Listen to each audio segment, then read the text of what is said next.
So let's start. You're a new character to this film. Yes. So just can you tell us about your character and how this project came to you?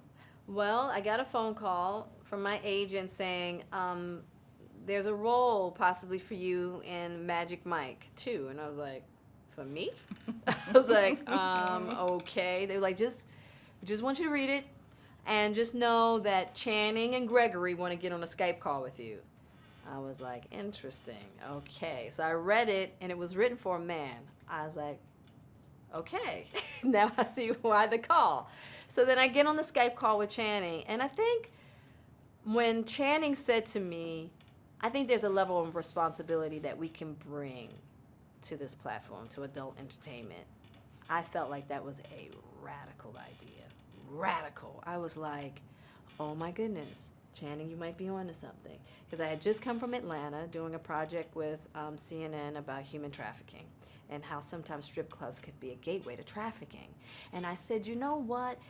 These environments are going to exist. So it's not about them not existing. It's about elevating how they exist. And I was like, wow, what a beautiful way to explore this idea through this movie. And the fact that Channing was even sensitive to that, and as someone in his position finding that to be important was really, I had to go on that ride with him.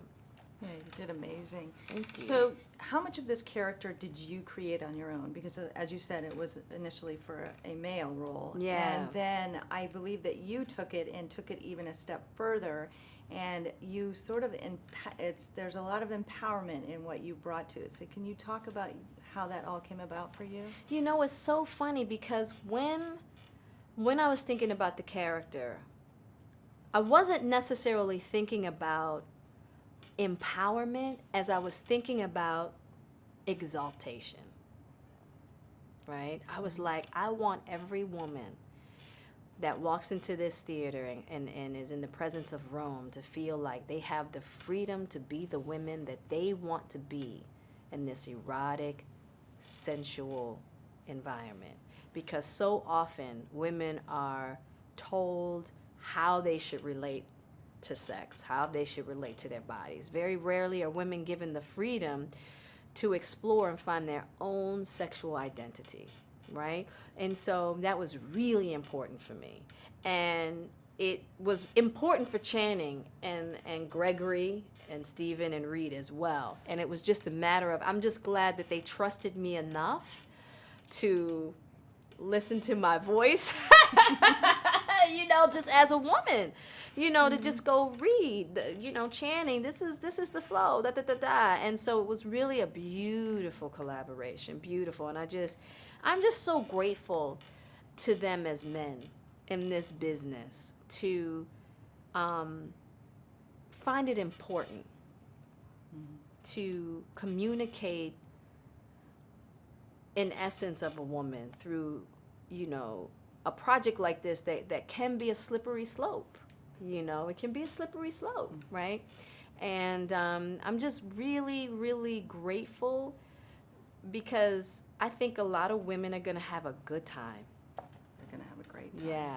So working on the set with all these guys, were you on the set a lot with them? Was it a seamless being a part of that whole crew? Oh, yeah, it was so seamless. I mean, of course, they were already a family, and then as newcomers, I mean, right away, it was just like we'd been there since the first movie. And I was there every chance I could get. I mean, even when they were like, okay, Jada, your day's over, I was like, oh, okay, I think I'm just going to hang out for a little while. You said Joe's come, he's doing his performance. Oh, I'm going to stay for that. I'm going to stay. And I'm rushing downstairs with one of the PAs. I was like, they were like, we got to hurry up, Jada. He's going to start. And I was like, okay, I'm rushing it. We were all up there. I'm telling you, I don't know who was down at the, you know, at the trailers. Somebody's supposed to be down at the trailers watching the trailers. We were all upstairs for Joe's routine. Nobody was missing it. I don't even think the guys wanted to miss it, okay? So, yeah, it was something. Now, could you talk a little bit about Dominus, too? Because that sort of has a significance in this film for the characters, the guys that come in, and this... You've obviously created this atmosphere. Can you talk a little bit about that? Yeah, I think that Dominus is, it's kind of her church. For Rome, she believes that eroticism and sex is a path to one's enlightenment. And so she's kind of created this environment where men and women can come together and bask in this very powerful energy together with respect, honor, exaltation, and celebration. You know? And so that's what that dominance is all about, right there. Yeah, that's perfect.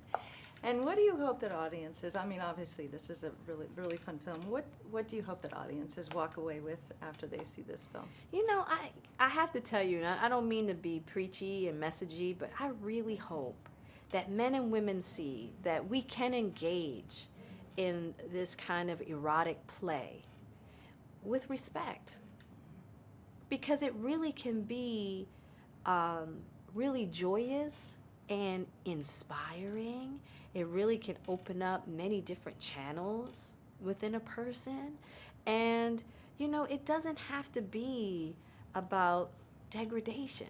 And women shouldn't have to feel shame about wanting to have a vibrant, erotic life, you know? And men shouldn't judge women for wanting to have a vibrant, erotic life, right? And so I'm really hoping that it can start kind of opening a window towards other gateways and paths. I mean, because this is just a tiny opening, you know what I mean? So I'm just hoping that maybe that gateway will open up even more and other things will come that will give us that opportunity as well.